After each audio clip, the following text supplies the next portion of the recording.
शिवपुराण रुद्र सहित माया निर्मित नगर में श्रीनिधि कन्या पर मोहित हुए नारद जी का भगवान विष्णु से उनका रूप मांगना, भगवान का अपने रूप के सामने वानर का सा मोह देना, कन्या का भगवान को वर्ण करना और कुपित हुए नारद का शिवगणों को सांप देने के शिवपुराण में आपको कथा सुनाऊंगा। सज्जनों, इस कथा को सुनने से पहले सब्सक्राइब लाइक जरूर करें। कथा सुनिए। सूर्य कहते हैं, महर्षि जब नारद मुनि इच्छा अनुसार वहां से चले गए, तब भगवान शिव की इच्छा से माया विशारद श्री हरि ने तत्काल अपनी माया प्रकट की। उन्होंने मुनि के मार्ग में एक विशाल नगर की रचना की, जिसका विस्तार 100 योजन था। वह अद्भुत नगर बड़ा ही मनोहर था। भगवान ने उसे अपने वैकुंठ लोक से भी अधिक रमणीय बनाया था। नाना प्रकार की वस्तुएं उस नगर की शोभा बढ़ाती थी। वहां स्त्रियों और पुरुषों के लिए बहुत से विहार स्थल थे। वह श्रेष्ठ नगर चारों वर्णों के लोगों से भरा था। वहां श्रीनिधि नामक ऐश्वर्यशाली राजा राज्य करते थे। वे अपनी पुत्री का स्वयंवर करने के लिए उधर थे। अतः उन्होंने महान उत्सव का आयोजन किया था। उनकी कन्या का वर्ण करने के लिए उत्सुक हो चारों दिशाओं से बहुत से राजकुमार पधारे थे, जो नाना प्रकार की वेशभूषा तथा सुंदर शोभा से प्रकाशित हो रहे थे। उन राजकुमारों से वह नगर भरा पूरा दिखाई देता था। ऐसे सुंदर राजनगर को देखकर नारद जी मोहित हो गए। वे राजा श्रीनिधि के द्वार पर गए। मुनि शिरोमणि नारद को आया देख महाराज श्रीनिधि ने श्रेष्ठ रत्नमय सिंहासन पर बैठाकर उनका पूजन किया।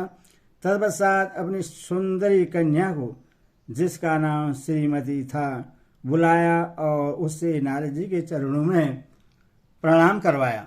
उस कन्या को देखकर नारद मुनि चकित हो गए और बोले, राजन, यह देव कन्या के समान सुंदरी महाभाग कन्या कौन है? उनकी यह बात सुनकर राजा ने हाथ जोड़कर कहा, मुनि, यह मेरी पुत्री है, इसका नाम श्रीमती है। अब इसके विवाह का समय आ गया है। यह अपने लिए सुंदर वर चुनने के निमित्त स्वयंवर में जाने वाली है। इसमें सब प्रकार के शुभ लक्षण लक्षित होते हैं। महर्षि, आप इसका भाग्य बतलाइए। राजा के इस प्रकार पूछने पर काम से विह्वल हुए मुनिश्रेष्ठ नारद उस कन्या को प्राप्त करने की इच्छा मन में लिए राजा को संबोधित करके इस प्रकार बोले, भोपाल, आपकी यह पुत्री समस्त शुभ लक्षणों से संपन्न है, परम सौभाग्यवती है। अपने महान भाग्य के कारण यह धन्य है और साक्षात लक्ष्मी जी की भांति समस्त गुणों की आगार है।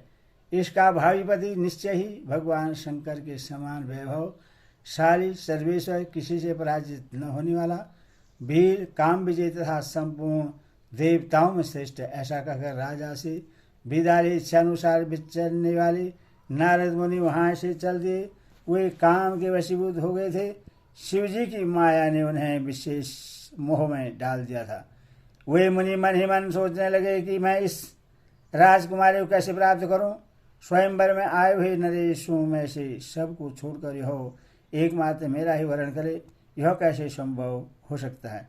समस्त नारियों को सौंदर्य सर्वदा प्रिय होता है। सौंदर्य को देखकर ही वह प्रसन्नतापूर्वक मेरे अधीन हो सकती है, इसमें शेष नहीं है। ऐसा विचार कर काम से विह्वल हुए मुनिवर नारद भगवान विष्णु का रूप ग्रहण करने के लिए तत्काल उनके लोक में जा पहुँचे। वहाँ भगवान विष्णु को प्रणाम करके वो इस प्रकार बोले, भगवान, मैं एकांत में आपसे अपना सारा वृत्तांत कहूँगा। तब बहुत अच्छा कहकर श्री लक्ष्मीपति श्री हरि नारद जी के साथ एकांत में जा बैठे और बोले, मुने, अब आप अपनी बात कहिए। तब नारद जी ने कहा, भगवान, आपके भक्त तो राजा श्रीनिधि हैं। वे सदा धर्म पालन में तत्पर रहते हैं।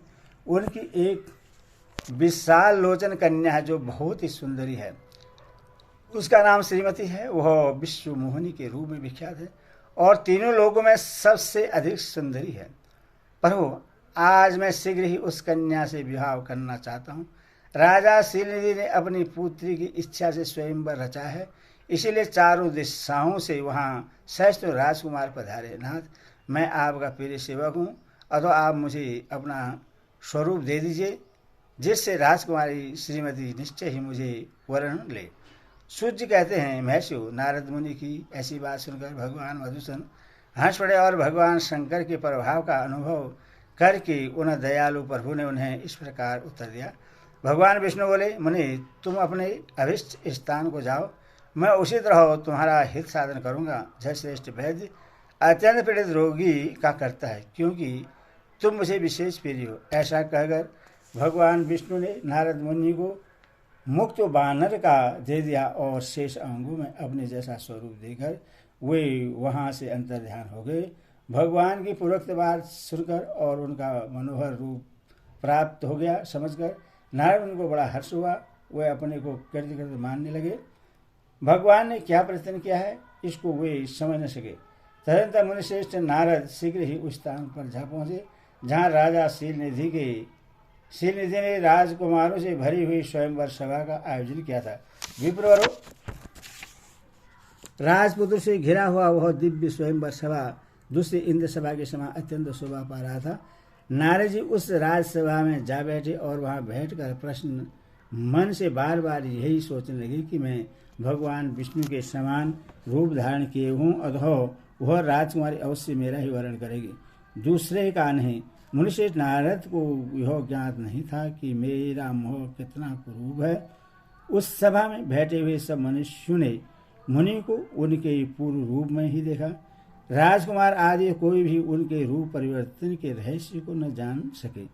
वहां नारद जी की रक्षा के लिए भगवान रुद्र के 2 पादर्श आए थे, जो ब्राह्मण का रूप धारण करके गूढ़ भाव से वहां बैठे थे। वे ही नारद जी के रूप परिवर्तन के उत्तम भेद को जानते थे। मुनि को कामावेश से मूढ़ हुआ जान वे दोनों पादर्श उनके निकट गए और आपस में बातचीत करते हुए उनकी हंसी उड़ाने लगे। परंतु मुनि तो काम से विहल हो रहे थे, अथवा उन्होंने उनकी यथार्थ बात भी अनसुनी कर दी। वे मोहित हो श्रीमती को प्राप्त करने की इच्छा से उसके आगमन की प्रतीक्षा करने लगे। इसी बीच वह सुंदरी राजकन्या स्त्रियों से घिरी हुई अंतपुर से वहां आई। उसने अपने हाथ में सोने की एक सुंदर माला ले रखी थी। वह शुभ लक्षण राजकुमारी स्वयंवर के मध्य भाग में लक्ष्मी के समान खड़ी हुई अपूर्व शोभा पा रही थी। उत्तम व्रत का पालन करने वाली वह भूपकन्या माला हाथ में लेकर अपने मन के अनुरूप वर का अन्वेषण करती हुई सारी सभा में भ्रमण करने लगी। नारद मुनि का भगवान विष्णु के समान शरीर और वानर जैसा मोह देखकर वह कुपित हो गई और उनकी ओर से दृष्टि हटाकर प्रश्न मन से दूसरी ओर चली गई। स्वयंवर सभा में अपने मनोवासित वर को न देखकर वह भयभीत हो गई। राजकुमारी उस सभा के भीतर चुपचाप खड़ी रह गई। उसने किसी के गले में जयमाला नहीं डाली। इतने में ही राजा के समान वेशभूषा धारण किए भगवान विष्णु वहां आ पहुंचे। किन्हीं दूसरे लोगों ने उनको वहां नहीं देखा, केवल उस कन्या की ही दृष्टि उन पर पड़ी। भगवान को देखते ही उस परम सुंदरी राजकुमारी का मुख प्रसन्नता से खिल उठा। उसने तत्काल ही उनके कंठ में वह माला पहना दी। राजा को रूप धारण करने वाले भगवान विष्णु उस राजकुमारी को साथ लेकर तुरंत अदृश्य हो गए और अपने धाम में जा पहुंचे। इधर सब राजकुमार श्रीमती की ओर से निराश हो गए। नारद मुनि तो काम वेदना से आतुर हो रहे थे, इसीलिए वह अत्यंत विहल उठे। तब वे दोनों विप्र रूपधारी ज्ञान विशारद रुद्रगण काम विहल नारद जी से उसी क्षण बोले। रुद्रगण ने कहा, हे नारद, हे मुनि, तुम व्यर्थ ही काम से पीड़ित हो रहे हो और सौंदर्य के बल से राजकुमारी को पाना चाहते हो। अपना वानर के समान घृणित मोह तो देख लो। सूची कहते हैं, महर्षियों, उन रुद्रगणों का यह वचन सुनकर नारद जी को बड़ा विस्मय हुआ। वे शिव की माया से मोहित थे। उन्होंने दर्पण में अपना मोह देखा।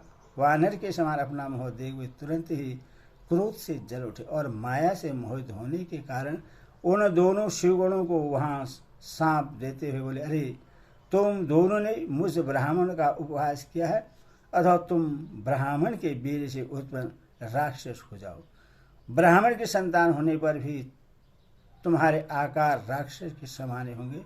इस प्रकार अपने लिए सांप सुनकर वे दोनों ज्ञान शिरोमणि शिवगण मुनि को मोहित जानकर कुछ नहीं बोले। ब्राह्मण वे सदा सब घटनाओं में भगवान शिव की इच्छा मानते थे अथवा उदासीन भाव से अपने स्थान को चले गए और भगवान शिव की स्तुति करने लगे। ओम नमः शिवाय, ओम नमः शिवाय।